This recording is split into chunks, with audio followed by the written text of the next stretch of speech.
শ্রীরাম যখন সুগ্রীবের সাথে মাতা সীতাকে খোঁজার জন্য ভ্রমণ করছিলেন, তখন সুগ্রীবের ভৌগোলিক জ্ঞান দেখে শ্রীরাম হতবাক হয়ে গেলেন। তখন সুগ্রীব বললেন যে যখন বালির হাত থেকে উনি পালাচ্ছিলেন, নিজের প্রাণ বাঁচিয়ে পালাচ্ছিলেন, উনি তখন অনেক জায়গায় গেছিলেন, কিন্তু কোথাও যেন উনি যোগ্য আশ্রয় খুঁজে পাচ্ছিলেন না। বালি সুগ্রীবের প্রাণ হরণ করতে চাইছিল, ওকে শেষ করে দিতে চাইছিল, আর সুগ্রীব শুধু নিজের প্রাণ বাঁচিয়ে পালাতে চাইছিল। এক স্থান থেকে অন্য স্থানে, সেই স্থান থেকে আবার আরেক স্থানে। এই বিপদের সম্মুখীন হতে গিয়ে সুগ্রীবের ভৌগোলিক জ্ঞান বৃদ্ধি পেল। এর অর্থ বুঝলেন আপনি? যে জীবনে যখন সমস্যা আসে, জটিলতা আসে, সেটা দেখে আমরা ত্রস্ত হয়ে পড়ি, দুঃখী হয়ে পড়ি যে এমনটা আমার সাথে কেনই বা হচ্ছে। কিন্তু দুঃখী হওয়ার কোনো প্রয়োজন নেই, কারণ এই সমস্যা আমাদের কিছু শিক্ষা দেওয়ার জন্যই আসে। সেই শিক্ষা লাভ করা খুবই প্রয়োজনীয়। সেই শিক্ষার দিকে নিজের মনোনিবেশ করুন, সেই শিক্ষা আত্মস্থ করুন, জীবনে অগ্রসর হন, আর আমার সাথে ভালোবেসে বলুন, রাধা রাধা। অত্যন্ত শ্রেষ্ঠ একটা কথা আছে, যদি একটা দরজা বন্ধ হয় তাহলে ঈশ্বর নিজে আমাদের জন্য আরেকটা দরজা খুলে দেন। কিন্তু কিছু মানুষ আছেন যারা এটা ভাবেন যে আমার সাথে তো এরকম হলোই না, আমাদের জন্য তো কোনো নতুন দরজা খুলল না, কোনো নতুন পথ আমরা খুঁজে পেলাম না। সেই বিষয়ে আমরা চিন্তা করি, দুঃখ পাই যে এরকম কেন হলো। কখনো কখনো নতুন দরজা উন্মুক্ত হয়, কিন্তু পুরনো যে বন্ধ দরজা আছে তার সামনেই আমরা দুঃখী হয়ে বসে থাকি, আর এমন ভাবে বসে থাকি যে নতুন দরজার দিকে আমাদের চোখই যায় না। কখনো কখনো ঈশ্বর জেনে শুনেই আমাদের জন্য নতুন দরজা, নতুন পথ উন্মুক্ত করেন না, কারণ তিনি চান যে আমরা যেন পরিশ্রম করি, কর্ম করি, নিজেকে আরো বেশি শ্রেষ্ঠ করে তুলি, সক্ষম হই, আর নিজের পথ আমরা নিজেই খুঁজে নিই। কখনো কখনো এমনও হয় যে ঈশ্বর চান যে আমরা যেন সেই পথে চলতে শুরু করে দিই। ভবিষ্যতে গিয়ে ঈশ্বর আমাদের সবকিছুই প্রদান করেন। মনে রাখবেন, যে ব্যক্তি নিজের বাড়িতে এসে নিজের দুঃখ নিয়ে বিলাপ করতে থাকেন, সুখ তার দরজায় পৌঁছে গিয়েও বন্ধ দরজা দেখে ফিরে চলে যায়। তাই দুঃখ আমাদের সকলের জীবনে আছে, কিন্তু সেই দুঃখকে আঁকড়ে ধরে বসে থাকবেন না, তাহলে আপনি আসন্ন সুখও ভোগ করতে পারবেন না। আসুন আমার সাথে ভালোবেসে বলুন, রাধা রাধা। জীবনে কখনো আমরা বিজয়ী হই, কখনো আমরা পরাজিত হই, কখনো সুখ আসে, আবার কখনো দুঃখও আসে। আর যখন দুঃখ আসে তখন আমরা আমাদের এই দুঃখ কারোর সাথে ভাগ করতে চাই। আমরা কারোর সাথে নিজের দুঃখ ভাগ করে নিই, আর সেই ব্যক্তি আমাদের দুঃখ নিয়ে উপহাস করে। তখন আমরা আরো দুঃখী হয়ে যাই।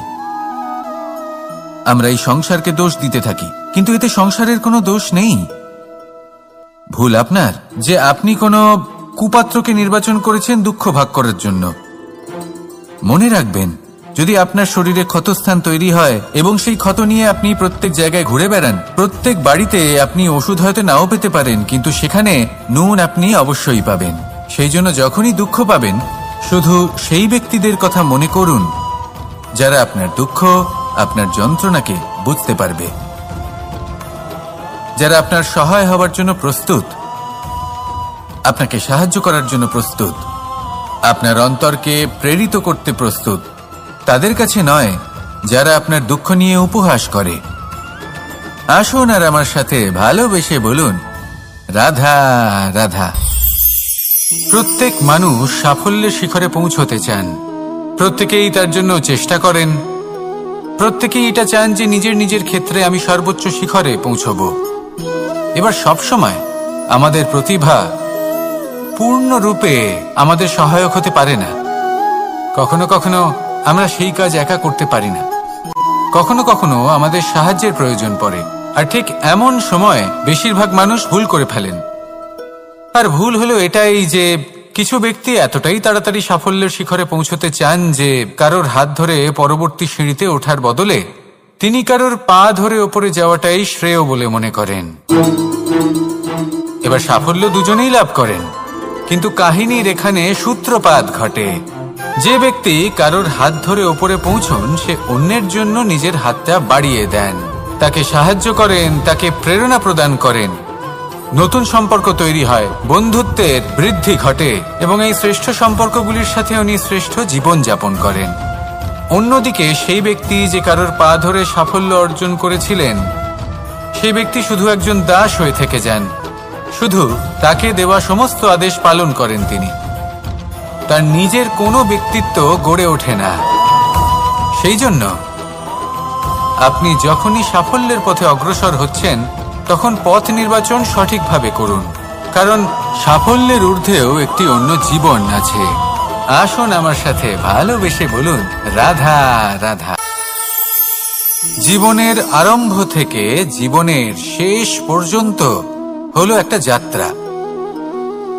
আর এই যে যাত্রা, সেই যাত্রা পথের মাঝেও আমরা অনেক নতুন যাত্রা নির্ধারিত করি, অন্য অনেক লক্ষ্য লাভ করি।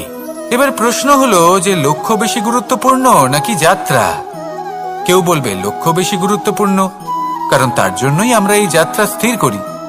কেউ বলবে যাত্রা বেশি গুরুত্বপূর্ণ, কারণ এই যাত্রা পথে চলতে চলতে আমরা অনেকগুলো শিক্ষা লাভ করি, কর্ম করার জন্য অনেক দিশা খুঁজে পাই।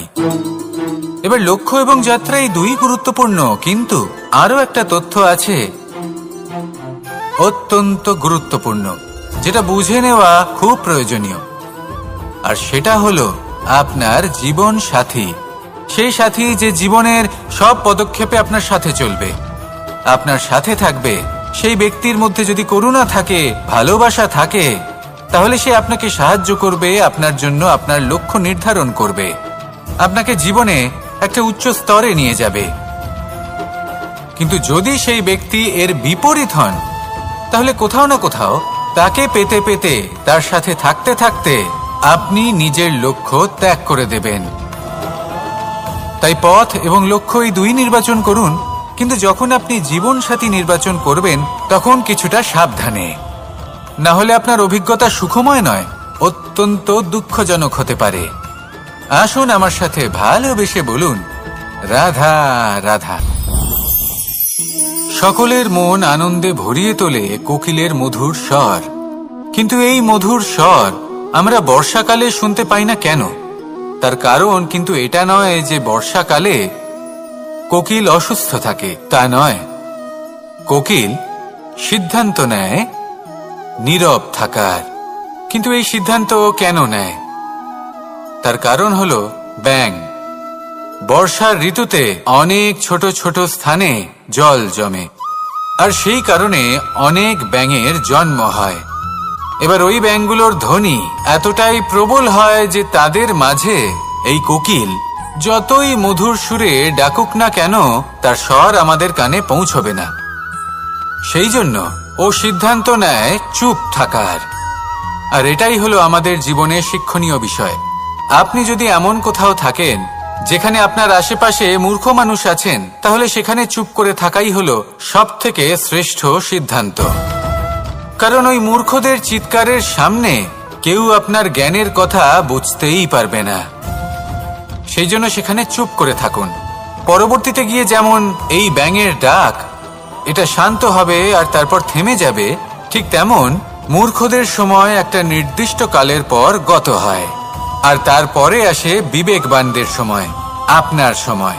শুধু ধৈর্য ধরুন। আসুন আর আমার সাথে ভালোবেসে বলুন, রাধা রাধা। মস্তিষ্কের মেধা প্রত্যেক মানুষের কাছেই আছে। এর বর্গীকরণ করা সম্ভব তিনটি স্তরে: নিম্ন, মধ্য এবং উচ্চ। এবার সেই ব্যক্তি যার মস্তিষ্ক মেধা নিম্ন স্তরের, তিনি কোন বিষয়ে কথা বলেন, কোন বিষয়ে আলোচনা করেন, কি কি সেই বিষয় যা নিয়ে এনারা ভাবেন? লেনদেন, লাভ ক্ষতি, সম্পর্ক ভাঙা গড়া, জীবনের এই ছোট ছোট বিষয়গুলি। এর ঊর্ধ্বে এনাদের কথা এবং ভাবনা যায়ই না। এবার যে ব্যক্তি এমন হন যার মস্তিষ্ক মেধা মধ্যস্তরের, সেই ব্যক্তি কি করেন, কোন বিষয়ে কথা বলেন? জীবনের ঘটনাগুলির বিষয়ে কথা বলেন। কি হয়েছিল, কিভাবে হয়েছিল, কিভাবে সেটা আরো বেশি শ্রেষ্ঠ করে তোলা সম্ভব।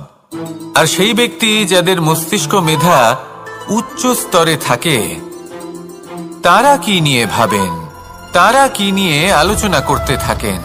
তিনি ভাবেন যে কিভাবে নিজের চিন্তা ভাবনা আরো বেশি শ্রেষ্ঠ করে তোলা সম্ভব। তিনি ভাবেন যে কিভাবে আমরা নিজেদের অপগুণগুলিকে দূর করে দিতে পারি, কারণ সেটা করতে পারলে জীবন আপনা থেকেই শ্রেষ্ঠ হয়ে উঠবে।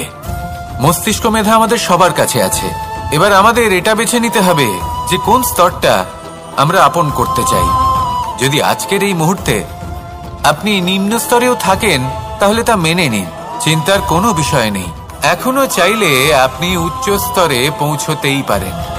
সেটাই বেছে নিন, জীবন শ্রেষ্ঠ করে তুলুন, আর আমার সাথে ভালোবেসে বলুন, রাধা রাধা। এই সংসারের প্রত্যেক মানুষ কোনো না কোনো স্থানে অবশ্যই যান। অনেক অনেক স্থানে তাদের যেতে হয়। এবার এমন কিছু মানুষ আছেন যারা সেই স্থানে হয়তো কখনোই যাননি। উদাহরণ হিসেবে বলবো, কিছু মানুষ আছেন যারা মন্দিরে যান, চিকিৎসালয়ে যান, কিছু মানুষ কারোর বিবাহ উৎসবে যান। আবার কিছু মানুষ আছেন যারা নাস্তিক হন এবং কখনোই মন্দিরে যান না। কিছু মানুষ অসুস্থ হন না, তাই চিকিৎসালয়ে যেতে হয় না। এমনও কিছু মানুষ থাকেন যারা সামাজিক উৎসব থেকে দূরে থাকাটাই পছন্দ করেন। যে কোনো মানুষ হোক, যা কিছুই তার চয়ন হোক না কেন, প্রত্যেক মানুষকে একটি স্থানে অবশ্যই যেতে হয়। এমন একটি স্থান আছে, সেই স্থানের নাম হলো মৃত্যুদ্বার। এবার এটা আবশ্যক নয় যে ঠিক মৃত্যুর পরেই আপনি মৃত্যুদ্বারে পৌঁছে যাবেন। এমন অনেক মানুষ আছেন যারা মৃত্যুর পূর্বেই মৃত্যুদ্বারে পৌঁছে ফিরে এসেছেন, আর তারা অনুভব করেছেন যে এই সংসারের সময় চক্রের সম্মুখে তাদের অস্তিত্ব কতটা ক্ষীণ। ওনারা এই কথা বুঝে গেছেন। বড় বড় জ্ঞানী মহান ব্যক্তি ছিলেন, তারা এসেছেন, কর্ম করেছেন এবং শেষে তারাও মৃত্যুদ্বারে প্রবেশ করেছেন। অবশেষে তারাও পঞ্চমহাভূতের সাথে মিলিত হয়েছেন। তাহলে আপনার কিসের এত অহংকার? এই জীবনে কেউ অমর নন। জীবনে কতদিন আমরা বাঁচবো এটাও আমরা জানি না। তাই এই জীবন যাপন করুন। এই জীবনের প্রত্যেক মুহূর্ত এমন ভাবে যাপন করুন, এই কথা মাথায় রেখে যে যে কোনো মুহূর্তে আমাদের মৃত্যুদ্বারে প্রবেশ করতে হতে পারে, তাই না? আসুন আর আমার সাথে ভালোবেসে বলুন, রাধা রাধা। এই জীবনে তিনটি গুরুত্বপূর্ণ শব্দ আছে যা বোঝা আমাদের কাছে খুব গুরুত্বপূর্ণ, এবং এই তিনটি শব্দের নিজস্ব অর্থ আছে। প্রথম হলো সঙ্গবদ্ধতা, অর্থাৎ একসাথে মিলে কাজ করতে হবে, একসাথে মিলে পরিশ্রম করতে হবে, সামনে এগোতে হবে। এরকম করতে পারলে আপনার শক্তি বৃদ্ধি পাবে, আপনার ক্ষমতা বৃদ্ধি পাবে, আপনি এগোতে পারবেন এবং অনেক দূরে যেতে পারবেন। দ্বিতীয় হলো আত্মবিশ্বাস। হেরে যাওয়া বস্তুও আবার জিতে নিতে পারবেন। যদি আপনার নিজের আত্মবিশ্বাস থাকে, তাহলে আপনি কখনো পরাজিত হবেন না। এবং তৃতীয় হলো অহংকার। জয়লাভ করার পরেও কিন্তু এটা আপনাকে পরাজিত করতে পারে। সেই জন্য জীবনে সঙ্গবদ্ধ হন, আত্মবিশ্বাস রাখুন, কিন্তু কখনোই অহংকার করবেন না। এই অহংকার আপনার থেকে সব কিছু কেড়ে নিতে পারে। এই অহংকারের জন্যই মথুরাপতি কংস নিজের পতনের দিকে অগ্রসর হয়েছিলেন। এই অহংকারকে ত্যাগ করুন আর আমার সাথে ভালোবেসে বলুন, রাধা রাধা। এই সংসারে সব থেকে বেশি কঠিন কাজ কোনটা? কেউ বলবেন যুদ্ধ করা, কেউ বলবেন ধন অর্জন করা, আবার কেউ বলবেন জ্ঞান অর্জন করা সব থেকে বেশি কঠিন। এবার প্রত্যেক ব্যক্তির নিজস্ব অভিজ্ঞতা আছে, আর সেই অনুসারে তার নিজস্ব একটা উত্তর আছে। সাধারণভাবে দেখতে গেলে এই সংসারে সব থেকে কঠিন হলো তপস্যা করা, অর্থাৎ সব কিছু ত্যাগ করে তপস্যায় নিজেকে বিলীন করে দেওয়া। এবার এর থেকে বেশি কঠিন এই সংসারে আর কি বা হতে পারে? এই সংসারে, এই সমাজে নিজের পরিবারের মধ্যে থেকেও ধৈর্য ধরে সামনে অগ্রসর হওয়া। এটা হলো সবথেকে কঠিন কাজ। কারণ যখন আপনি তপস্যা করেন তখন সেখানে আপনার ধৈর্য ভাঙার মতো কেউ থাকেন না, না কোনো বন্ধু, না কোনো আত্মীয়, না কোনো শত্রু, কেউ না। কিন্তু যখন আপনি এই সমাজে, এই পরিবারে থাকেন, কোনো না কোনো ব্যক্তি এসে আপনার ধৈর্যের বাঁধ ভেঙে দেওয়ার ক্ষমতা রাখেন। তারা আপনার ধৈর্যের বাঁধ ভেঙে দেয়, আর কখনো কখনো তারা অনিচ্ছাকৃতভাবেই সেটা করে থাকেন। কারণ তাদের মানসিকতা আপনার থেকে আলাদা, তাদের কর্ম আপনার থেকে আলাদা, তাদের দৃষ্টিভঙ্গি আপনার থেকে আলাদা, জীবন যাপন আপনার থেকে আলাদা। সেক্ষেত্রে আপনি ধৈর্যচ্যুত হন, প্রসন্নতা আপনার থেকে ছিনিয়ে নেওয়া হয়। সেই জন্য এই সংসারে, এই পরিবারের থেকেও ধৈর্য ধরে সামনে অগ্রসর হওয়া কোনো পর্বতের শিখরে গিয়ে তপস্যা করার থেকেও অনেক বেশি কঠিন। আর যে ব্যক্তি এই সমাজেই, এই পরিবারে, সেই সকল মানুষের মধ্যে থেকে গিয়েও ধৈর্য ধরে অগ্রসর হতে থাকেন, যারা এই কাজটা শিখে নিতে পারেন, তারাই কিন্তু জীবনে আনন্দ লাভ করতে পারেন। এই ধৈর্যই শেষে আপনার জীবনে প্রসন্নতা বহন করে আনবে। তাই ধৈর্য ধরে জীবনের পথে অগ্রসর হন আর আমার সাথে ভালোবেসে বলুন, রাধা রাধা। আমরা সবাই জীবনে অগ্রসর হতে চাই, তার জন্য চেষ্টা করি, পরিশ্রম করি, কিন্তু কখনো কখনো আমাদের আশেপাশের কিছু মানুষ, যেমন আমাদের আত্মীয়, আমাদের বন্ধু, আমাদের শত্রু, এদেরকে এগিয়ে যেতে দেখে আমরা কখনো কখনো নিজেরা থেমে যাই। এর অর্থ কি তার মানে এটা যে আমাদের কোনো খামতি ছিল বা আমরা কোনো ভুল করে ফেলেছি? না, বেশিরভাগ সময় আমাদের কোনো ভুল থাকে না, আমাদের কোনো খামতিও থাকে না। শুধু একটা ছোট্ট বিষয় আছে যেটা আমরা বুঝতে পারি না। আমরা চেষ্টা করি অন্যদের জীবনযাত্রা দেখতে। আমরা দেখতে চেষ্টা করি যে তাদের জীবনে তারা কিভাবে এগিয়ে চলেছেন, অগ্রসর হওয়ার জন্য ওনারা কি কি করছেন, আর যা করছেন তাতে ওনারা কিভাবে উপকৃত হচ্ছেন। আমরা চেষ্টা করি তাদের জীবনযাত্রার দিকে তাকানোর, ওনাদের গতিবিধির দিকে নজর দেওয়ার এবং সেটা বুঝতে চেষ্টা করার। সেই জন্যই আমরা পিছিয়ে পড়ি। জীবনে যদি আপনি এগোতে চান তাহলে আপনাকে নিজের নজর সামনের দিকে রাখতে হবে, পদক্ষেপও সেই অনুযায়ী নিয়ে সামনে এগোতে হবে।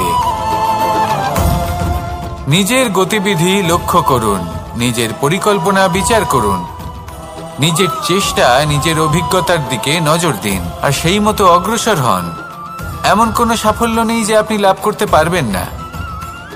আসুন আমার সাথে ভালোবেসে বলুন, রাধা রাধা। এই সংসারে এমন অনেক মানুষ আছেন যারা এটা চান যে সবকিছু তাদের ইচ্ছা অনুসারে চলবে এবং সেই চেষ্টাই করতে থাকেন। কিন্তু সত্যি হলো এটাই যে এই সংসারের নির্মাণ কোনো মানুষ করেনি, এবং সেই জন্য এই সংসার কোনো মানুষের ইচ্ছা অনুসারে চলবে না, বরং মানুষকে সংসারের ইচ্ছা অনুসারে চলতে হবে। যদি আপনার জীবনে এমন কোনো পরিস্থিতি আসে যাতে আপনি হয়তো দুঃখ পেলেন, কষ্ট পেলেন এবং সেটা বদলাতে চান, তাহলে তা বদলানোর চেষ্টা করুন। যদি অসফল হন তাহলে আবার চেষ্টা করুন, নিরন্তর চেষ্টা করুন। কিন্তু যদি না করতে পারেন তাহলে মেনে নিন যে এই পরিস্থিতি বদলানো সম্ভব নয়। সেই পরিস্থিতিকে বদলানোর চেষ্টাকে ত্যাগ করে দিন। যদি চান তাহলে সেই পরিস্থিতি থেকে দূরে চলে যেতে পারেন, কিন্তু নিজেকে প্রসন্ন রাখুন। আপনার এই শরীর, এই মন, এই জীবন আপনি লাভ করেছেন, তাই আপনার কর্তব্য হলো নিজের যত্ন নেওয়া, নিজেকে প্রসন্ন রাখা। আপনি যদি নিজেকে প্রসন্ন রাখেন তাহলেই এই সংসারকে আপনি প্রসন্ন রাখতে চেষ্টা করতে পারবেন। তাহলে প্রসন্ন থাকুন আর মনে এই প্রসন্নতা নিয়ে বলুন, রাধা রাধা। এই হাঁড়িটাকে দেখুন, এই হাঁড়িটা মাটি দ্বারা নির্মিত, আর এই বস্তুটি আমার খুবই প্রিয়। ছোটবেলায় মা এই হাঁড়িতেই মাখন বানিয়ে রাখতেন, কিন্তু যেই আমি সুযোগ পেতাম আমি সেই হাঁড়ি ভেঙে সমস্ত মাখন খেয়ে ফেলতাম। কিন্তু আমার মনে হয় একটা বিশেষ ব্যাপার আছে, যখনই এটার মধ্যে মাখন রাখা হতো তখন মাখন ঠান্ডা হয়ে যেত। আর আমি ভাবতাম এটা কিভাবে সম্ভব হতে পারে, যেখানে এটা নিজেই নির্মিত হয়েছে আগুনে তপ্ত হয়ে। এটা নির্মিত হয়েছে এইভাবেই, কিন্তু এর ভেতরে সবই শীতল থাকে, এটা কিভাবে সম্ভব? এটা এই কারণে সম্ভব কারণ এই হাঁড়ি এমন কিছু জানে যেটা জানা আমাদের জন্য খুব প্রয়োজনীয়। যার জন্ম হয়েছে মাটি থেকে, যার ভবিষ্যৎ হলো মাটি, আর ভেঙে যাওয়ার পরে যা কি সেই মাটিতেই মিশে যেতে হবে, তার নিজের অন্তরে অহংবোধের উত্তাপ ধরে রেখে কি লাভ? এটাই হলো জীবনের একটি সার কথা, যেটা আমাদের সকলকে বুঝতেই হবে, শিখতে হবে, যাপন করতে হবে। আর যখন আপনি উপলব্ধি করবেন যে আপনি নশ্বর, যখন উপলব্ধি করবেন যে আপনার জন্মের আগেও আপনার কোনো অস্তিত্ব ছিল না, আর মৃত্যুর পরেও আপনার কোনো অস্তিত্বই থাকবে না, জীবনে কোনো কিছুই আপনার ছিল না, আজও নেই আর না ভবিষ্যতে কখনো হবে, তখন আপনা থেকেই জন্ম এবং মৃত্যুর মাঝে এই যে সময় থাকে যাকে আমরা জীবন বলি, সেটা আপনি শান্তভাবে যাপন করতে শুরু করবেন। সেই জন্য জীবনে কখনোই অহংকার করবেন না, শুধু শুরু এবং শেষের কথা মনে রাখবেন। তাহলে আজকের এই বর্তমান শান্তিপূর্বক প্রসন্ন চিত্তে যাপন করতে পারবেন এবং এই মন প্রসন্ন হয়ে বলবে রাধা রাধা। আজ আমি আপনাদের একটা কাহিনী শোনাবো। এটা হলো একটা বিশাল আকার বটগাছের এবং একটি নিম গাছের গল্প। এই নিম গাছটা সেই বটগাছের কাছেই অবস্থিত ছিল। একদিন কয়েকজন কাঠুরে বনে প্রবেশ করলেন। তাদের দেখে এই নিম গাছ খুব ভয়ভীত হয়ে পড়ল ও সেই বটগাছের কাছে সাহায্য চাইল। বলল যে, হে বটগাছ, আমাকে সাহায্য করুন, আপনার এই শাখা প্রশাখা দ্বারা আমাকে ঢেকে রাখুন, যাতে এই কাঠুরেরা আমাকে দেখতে না পান আর আমি বেঁচে যাই। কিন্তু সেই বটগাছ ছিল অসম্ভব অহংকারী। নিজের অহংকারে সে মত্ত হয়েছিল। সে না ওকে উত্তর দিল আর না ওকে সাহায্য করল। সেই কাঠুরেগণ এলেন, নিম গাছটা কাটলেন আর চলে গেলেন। কিছুদিন পরে আবার সেই কাঠুরেগণ সেই বনে এলেন আর এইবার তাদের কুঠার দ্বারা বটগাছে আঘাত করতে শুরু করলেন। এই প্রহার সহ্য করতে করতে বটগাছটি দেখল ও বুঝতে পারল যে সেই কুঠারগুলি নির্মিত হয়েছে সেই নিম গাছের ডাল দিয়েই।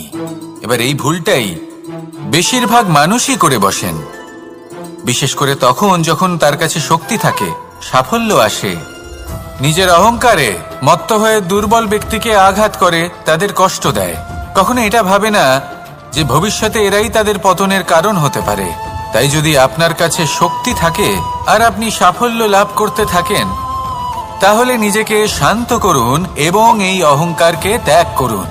যদি কেউ দুর্বল হয় তাহলে তাকে আঘাত করবেন না, তাকে কষ্ট দেবেন না, বরং তাকে সাহায্য করুন, পারলে তাকে রক্ষা করুন। আসুন আর আমার সাথে ভালোবেসে বলুন রাধা রাধা। আমাদের জীবনে সবসময় এটাই শেখানো হয় যে কখনো কারোর নিন্দা করবে না, কিন্তু আজকের দিনে সত্য হলো এটাই যে প্রত্যেক ব্যক্তি কোনো না কোনো সময় কোনো না কোনো মানুষের নিন্দা করেই থাকেন। এবার আপনি কারোর নিন্দা করলে সবসময় এর অর্থ এটা নয় যে আপনার মন মলিন। কখনো কখনো এমন কিছু পরিস্থিতির জন্ম হয়, কিছু ব্যক্তি আমাদের এমন দুঃখ দেন যে সেই দুঃখের বশে আমরা নিন্দা করতে শুরু করি। এবার নিন্দার বিষয়ে এমন এক সত্য আছে যেটা জানা প্রয়োজনীয়, যেটা আমি আপনাকে একটা উদাহরণ দিয়ে বোঝাবো। আপনি কখনো একটা চিত্র অঙ্কন করতে চেষ্টা করবেন, যতক্ষণ না সেই রং আমাদের হাতে লেগে যাচ্ছে ততক্ষণ আমাদের সেই চিত্র পূর্ণই হয় না। এবার এটাই হয় নিন্দার ক্ষেত্রেও। কেউ আপনাকে যতই দুঃখ দিক না কেন, যদি আপনি কারোর নিন্দা করেন তাহলে কোথাও না কোথাও সেই নেতিবাচক শক্তি অবশ্যই আপনার মধ্যে প্রবেশ করবে। তাহলে সেক্ষেত্রে কি করা যায়? কিভাবে অন্যের নিন্দা করা থেকে নিজেকে বিরত রাখা সম্ভব? একটাই পথ আছে, একটাই বিকল্প আছে, নিজের বিকাশ। নিজের বিকাশের পথে অগ্রসর হতে থাকুন। নিজের কাজে এতটাই নিমজ্জিত হয়ে যান যে কারো নিন্দা করার মতো কোনো সময় যেন আপনার হাতে না থাকে।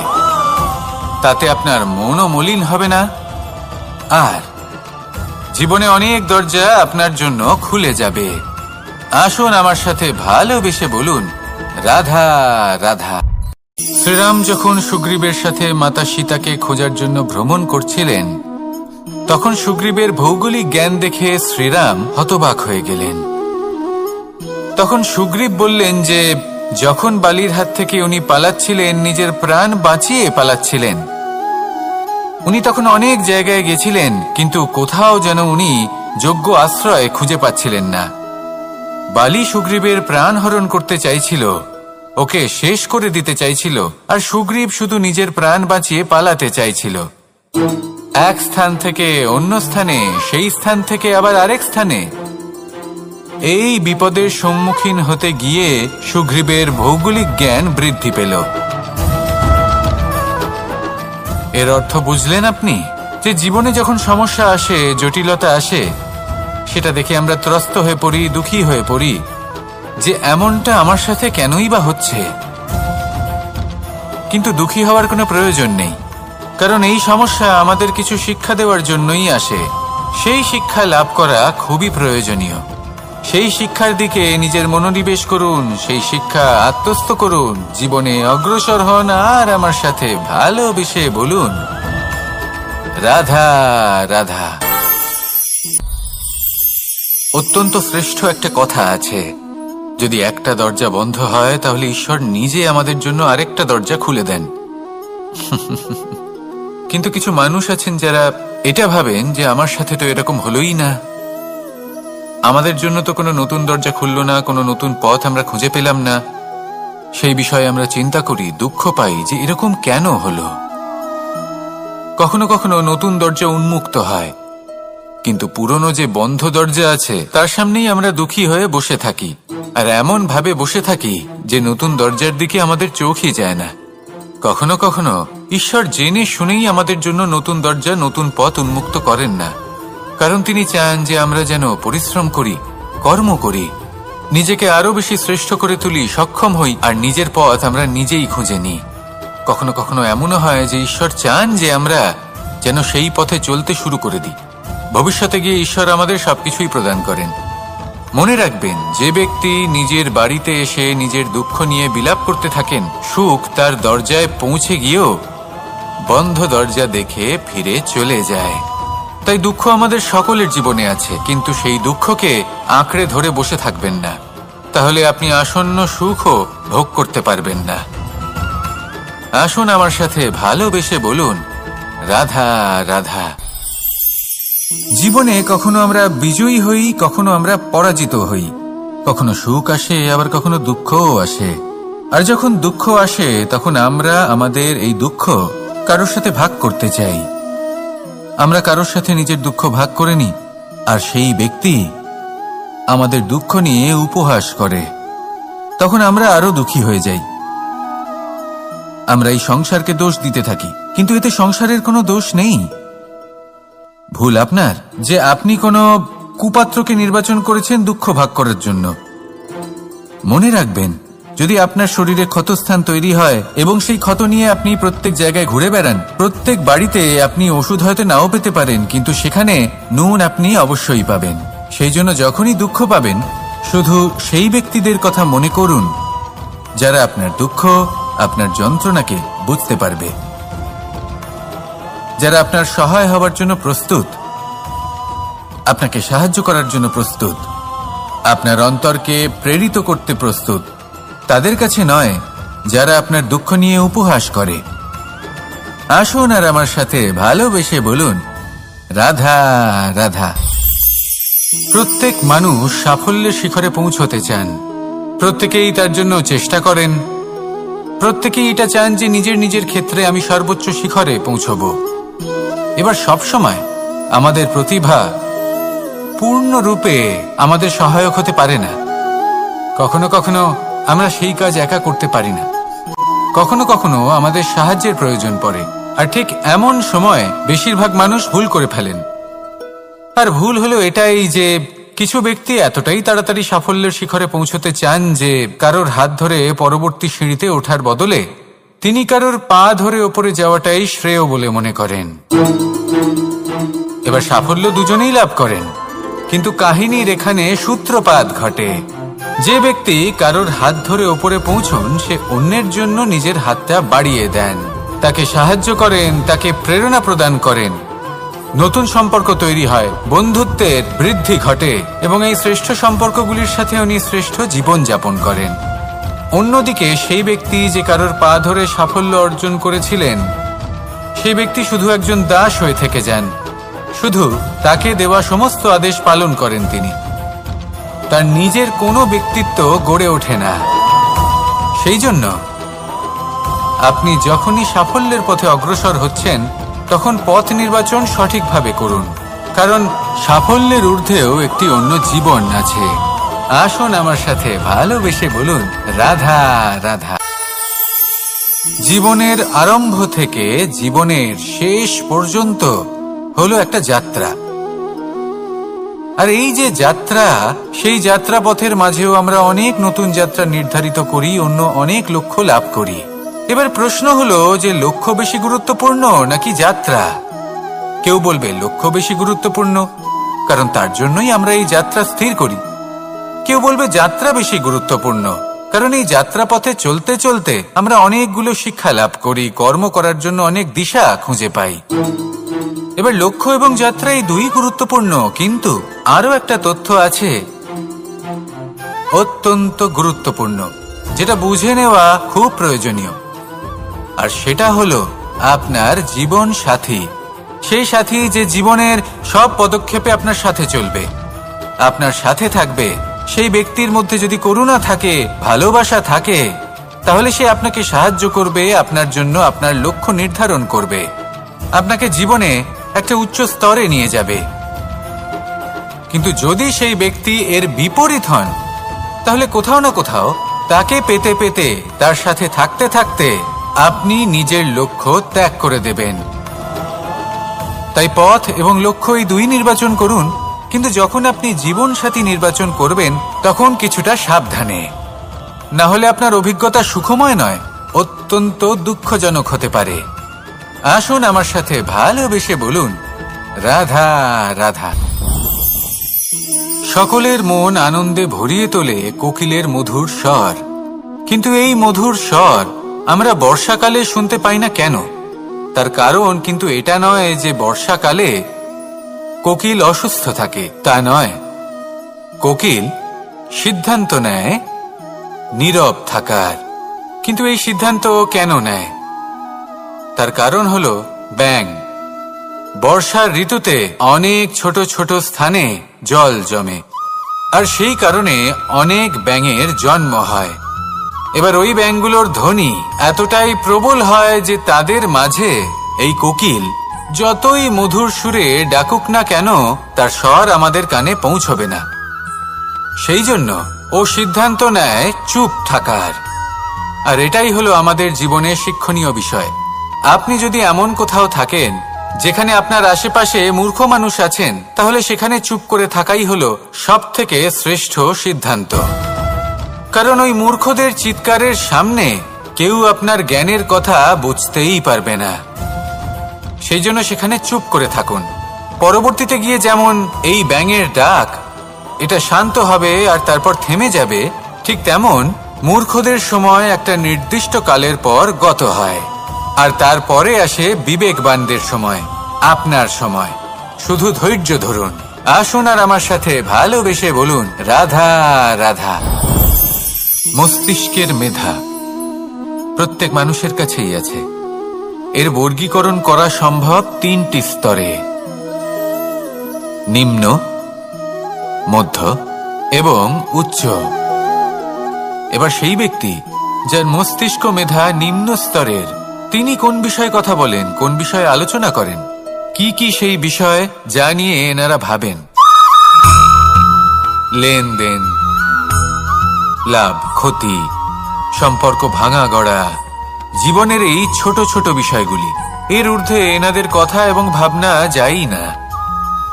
এবার যে ব্যক্তি এমন হন যার মস্তিষ্ক মেধা মধ্যস্তরের, সেই ব্যক্তি কি করেন, কোন বিষয়ে কথা বলেন? জীবনের ঘটনাগুলির বিষয়ে কথা বলেন। কি হয়েছিল, কিভাবে হয়েছিল, কিভাবে সেটা আরো বেশি শ্রেষ্ঠ করে তোলা সম্ভব। আর সেই ব্যক্তি যাদের মস্তিষ্ক মেধা উচ্চ স্তরে থাকে, তারা কি নিয়ে ভাবেন, তারা কি নিয়ে আলোচনা করতে থাকেন? তিনি ভাবেন যে কিভাবে নিজের চিন্তা ভাবনা আরো বেশি শ্রেষ্ঠ করে তোলা সম্ভব। তিনি ভাবেন যে কিভাবে আমরা নিজেদের অপগুণগুলিকে দূর করে দিতে পারি, কারণ সেটা করতে পারলে জীবন আপনা থেকেই শ্রেষ্ঠ হয়ে উঠবে। মস্তিষ্ক মেধা আমাদের সবার কাছে আছে। এবার আমাদের এটা বেছে নিতে হবে যে কোন স্তরটা আমরা আপন করতে চাই। যদি আজকের এই মুহূর্তে আপনি নিম্ন স্তরেও থাকেন, তাহলে তা মেনে নিন, চিন্তার কোনো বিষয় নেই। এখনো চাইলে আপনি উচ্চ স্তরে পৌঁছতেই পারেন। সেটাই বেছে নিন, জীবন শ্রেষ্ঠ করে তুলুন, আর আমার সাথে ভালোবেসে বলুন, রাধা রাধা। এই সংসারের প্রত্যেক মানুষ কোনো না কোনো স্থানে অবশ্যই যান। অনেক অনেক স্থানে তাদের যেতে হয়। এবার এমন কিছু মানুষ আছেন যারা সেই স্থানে হয়তো কখনোই যাননি। উদাহরণ হিসেবে বলবো, কিছু মানুষ আছেন যারা মন্দিরে যান, চিকিৎসালয়ে যান, কিছু মানুষ কারোর বিবাহ উৎসবে যান। আবার কিছু মানুষ আছেন যারা নাস্তিক হন এবং কখনোই মন্দিরে যান না। কিছু মানুষ অসুস্থ হন না, তাই চিকিৎসালয়ে যেতে হয় না। এমনও কিছু মানুষ থাকেন যারা সামাজিক উৎসব থেকে দূরে থাকাটাই পছন্দ করেন। যে কোনো মানুষ হোক, যা কিছুই তার চয়ন হোক না কেন, প্রত্যেক মানুষকে একটি স্থানে অবশ্যই যেতে হয়। এমন একটি স্থান আছে, সেই স্থানের নাম হলো মৃত্যুদ্বার। এবার এটা আবশ্যক নয় যে ঠিক মৃত্যুর পরেই আপনি মৃত্যুদ্বারে পৌঁছে যাবেন।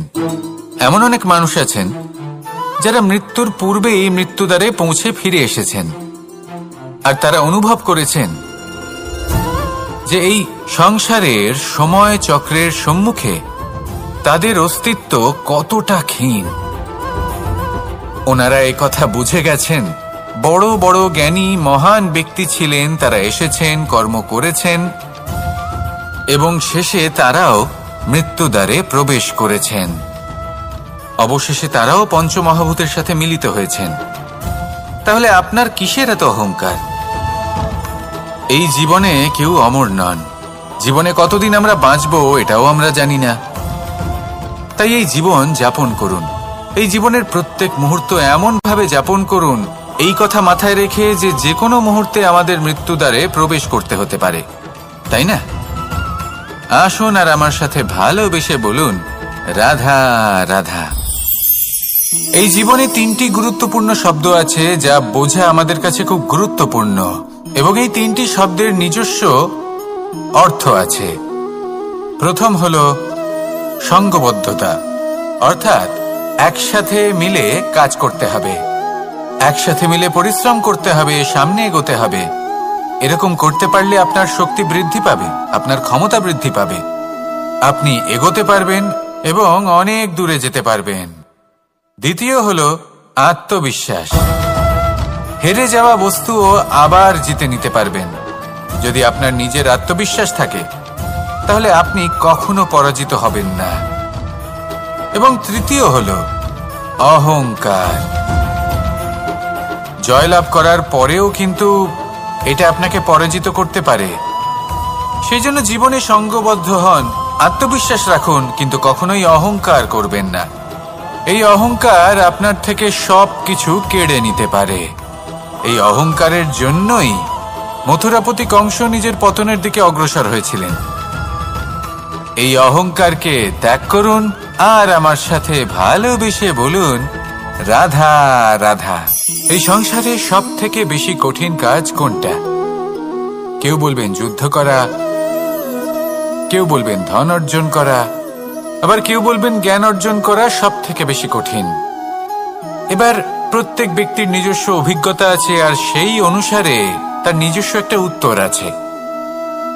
সাধারণভাবে দেখতে গেলে এই সংসারে সব থেকে কঠিন হলো তপস্যা করা, অর্থাৎ সব কিছু ত্যাগ করে তপস্যায় নিজেকে বিলীন করে দেওয়া। এবার এর থেকে বেশি কঠিন এই সংসারে আর কি বা হতে পারে? এই সংসারে, এই সমাজে নিজের পরিবারের মধ্যে থেকেও ধৈর্য ধরে সামনে অগ্রসর হওয়া। এটা হলো সবথেকে কঠিন কাজ।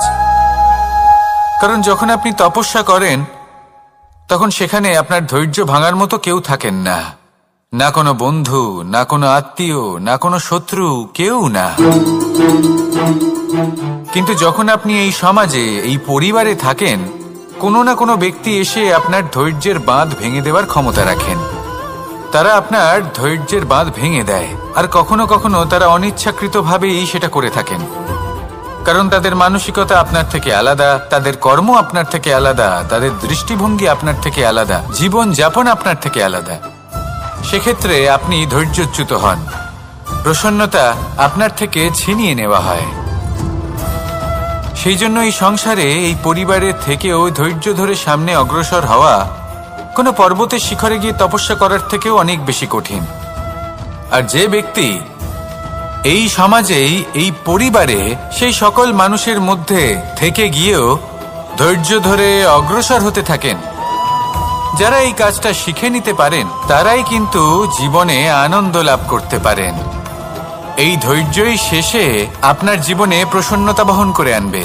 তাই ধৈর্য ধরে জীবনের পথে অগ্রসর হন আর আমার সাথে ভালোবেসে বলুন, রাধা রাধা।